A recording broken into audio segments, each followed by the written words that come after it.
Рассказ называется «Свист». На круглом озере, в зарослях камыша, шумом захлопали крылья. Быстро взлетело 3 утки и взмыло в небо на фоне вечернего заката. На водной глади сидело 3 утки. Раздался громкий выстрел ружейного дуплета. От птиц отлетели перья и медленно закружились в воздухе. 2 утки начали падать. Одна камнем вниз, вторая падала намного медленнее. Обе птицы упали в камыши.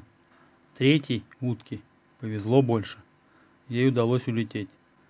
От выстрелов в стороне поднялась стая тюльпанов и полетела в сторону реки. От озера послышалось шлепанье лап по воде. Вскоре из камышей показалась собачья голова. Пес держал в зубах наш трофей. Из-за камыша собака не сразу увидела меня. Я окликнул собаку. «Свист, сюда!» Свист подбежал ко мне и радостно завилял хвостом. Я взял утку и скомандовал: «А теперь ищи вторую утку». На этот раз поиск затянулся. Для меня было все ясно. Если подбитая птица только ранена в крыло, то может далеко уйти. Я засмотрелся на закат и не заметил, когда ко мне подошел пес, держа в зубах еще живую утку. «Красавец ты, Свист, нашел все-таки подранка». Я погладил собаку по голове, взял птицу и сказал: «Ну, на сегодня хватит, теперь идем спать». И мы пошли к реке. Там я оставил лодку. Уже стемнело, а надо было еще перебраться на ту сторону реки, где стояла наша палатка и были поставлены сети. Это было напротив нас, ближе к тому берегу. Там виднелся небольшой остров. Чтобы попасть туда, нам нужно было пройти на лодке между 2 отвесных камней. Они высовывались из-под воды на самом глубоком и быстром течении. Здесь же берег лежал полого, усыпанный мелкой галькой, а на той стороне лежала тайга, тем более жуткой она казалась ночью. «Поплыли на ту сторону, друг», — сказал я собаке. Свист хорошо понял меня, радостно взвизгнул и первым прыгнул в лодку. Я бережно уложил в носу лодки ружье, дичь, патронтаж, а потом, чтобы легче грести, снял с себя ветровку и сапоги, которые порядком натерли мне ноги. Я оттолкнулся веслом и начал забирать вдоль берега вверх по реке, чтобы потом, когда лодка попадет на быстрину, ее не отнесло ниже острова. Я повернул лодку поперек речки. Чем дальше отплывал я от берега, тем быстрее становилось течение. Я старался грести изо всех сил, но меня сносило вниз на каменные валуны, торчащие из воды. Тут я понял: на этом быстром течении мне не обойти второй камень. Лодку потащило с большой скоростью, и мы оба полетели в воду навстречу смерти. Я крикнул только: «Свист, держись!» Лодка раскололась об камни, как орех. Вода и звездное небо все перемешалось. Сильным потоком меня ударило о камни, и я ушел под воду. Все произошло молниеносно. Я пытался выплыть из водоворота и начал грести руками из последних сил. Тут я открыл глаза. Кровью заливало лицо. Берег был уже рядом, кошмар вроде закончился.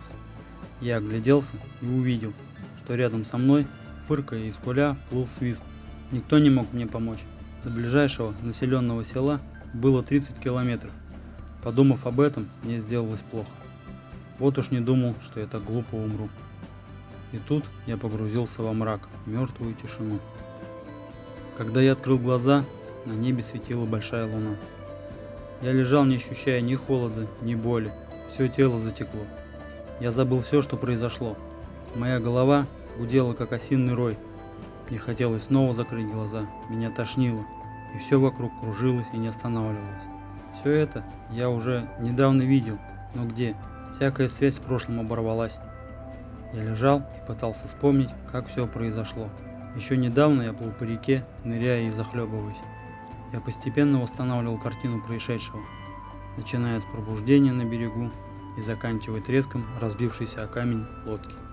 Я чувствовал, что живот мой сильно раздуло, дышать было тяжело, в легких была вода. И тут надо мной склонилась черная тень, и что-то горячее коснулось моего лица, как будто по щеке погладили рукой. Я услышал, как эта черная тень тихо заскулила. От сердца отлегло. Это был мой пес Свист. Живой, и то хорошо. Я перевернулся на живот.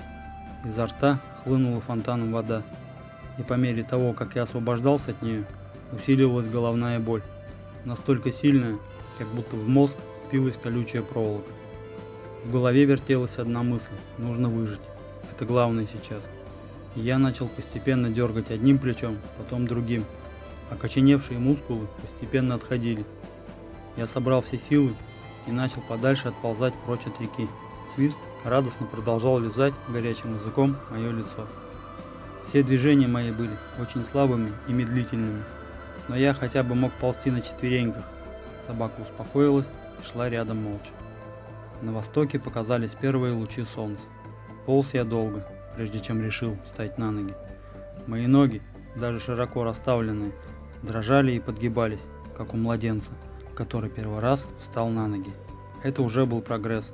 Собака, видя, что я встал, бросилась ко мне на грудь, и тут же я отлетел назад, ударившись с размаху о землю.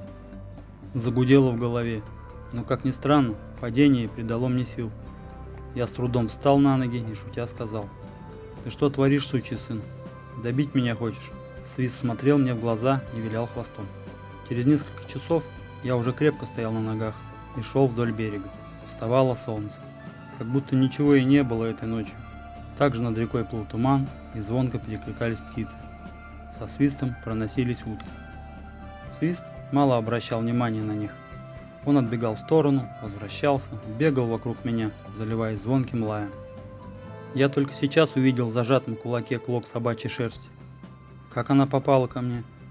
Я остановился и глянул на Свиста, и мне стало все ясно. Видимо, прежде чем потерять сознание, я машинально потянулся к собаке, и пальцы, коснувшись собаки, судорожно сжались. Свист, как на буксире, потащил меня к берегу по воде. Я позвал к себе Свиста и ласково обнял своего спасителя. Если бы не он, не стоял бы сейчас тут. Спасибо, что слушали. Подписывайтесь на мой канал.